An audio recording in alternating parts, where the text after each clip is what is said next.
ఆంధ్రప్రదేశ్లో ఇప్పుడంతా మహారాష్ట్ర తరహా రాజకీయం చూడబోతున్నామా అనే చర్చ అయితే నడుస్తుంది. అదే కనుక జరిగితే మహారాష్ట్ర రాజకీయాలు మొన్న జరిగిన రాజకీయాలు చూస్తే చాలా వ్యూహాత్మక ఎత్తుగడ అక్కడ.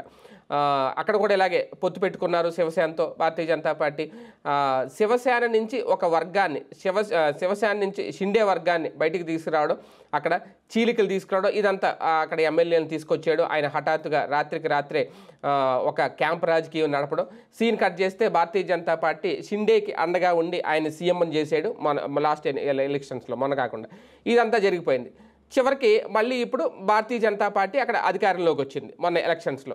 అంటే ఒక ప్రాంతీయ పార్టీని ఎలా తొక్కేయాలి, ఒక ప్రాంతీయ పార్టీని ఎలా చీల్చాలి అనేది జాతీయ పార్టీ వేసే వ్యూహాలకు ఆ ప్రాంతీయ పార్టీ చిత్తవుతుందా లేదా అనే దానికి ఉదాహరణ మహారాష్ట్రలో మొన్న మధ్య జరిగిన రాజకీయం.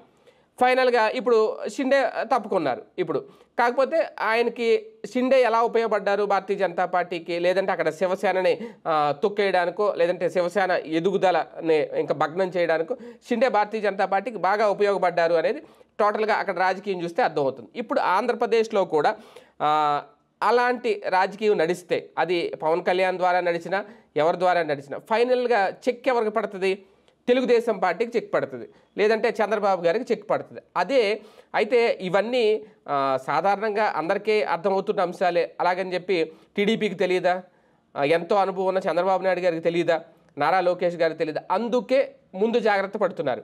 అలాంటి పరిస్థితి ఇక్కడికి రాకూడదనే ఉద్దేశంతోనే కొన్ని కీలక నిర్ణయాలు ఎప్పటికప్పుడు తీసుకుంటున్నారు అనేది అందులో భాగంగానే ఈ డిప్యూటీ సీఎం అంశాలు రావడం, నారా లోకేష్కి సీఎం పదవి ఇవ్వాలి అని చెప్పి ఆ పార్టీ నాయకులే డిమాండ్ చేయడం. కాకపోతే ఇక్కడ మహారాష్ట్ర తరహా రాజకీయం ఆంధ్రప్రదేశ్లో కనుక జరిగితే ఖచ్చితంగా అది కూటమికి ఫెచ్చింగ్ అవుతుందా, లేదంటే కూటమిలో ఉన్న పక్షాలు మిత్రపక్షాలు రెండుగా విడిపోతే కనుక భవిష్యత్తులో అది జనసేనకి కలిసి వస్తుందా అనేది. కానీ చెక్ ఎవరికి పడుతుందంటే ఖచ్చితంగా ఇప్పుడు అధికారంలో ఉన్న టీడీపీని. ఎందుకంటే ఒక ప్రాంతీయ పార్టీని కనుక పూర్తిగా పైకి లేవకుండా చేయగలిగితేనే, తొక్కేయగలిగితేనే జాతీయ పార్టీలు అనేది మళ్ళీ అక్కడ మనుగడ సాధించగలుగుతాయి.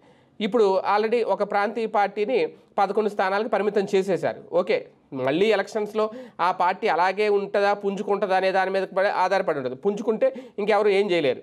అలాగే ఉంటే కనుక ఇంకా ఒక పార్టీ అయిపోయినట్టే. ఇక తర్వాత నెక్స్ట్ జనసేన భారతీయ జనతా పార్టీ కనుక కలిసిపోతే, ఆ రెండు కలిసి కనుక రాజకీయం చేయాలని అనుకుంటే ఇంకా ఆటోమేటిక్గా చెక్ అనేది టీడీపీకి.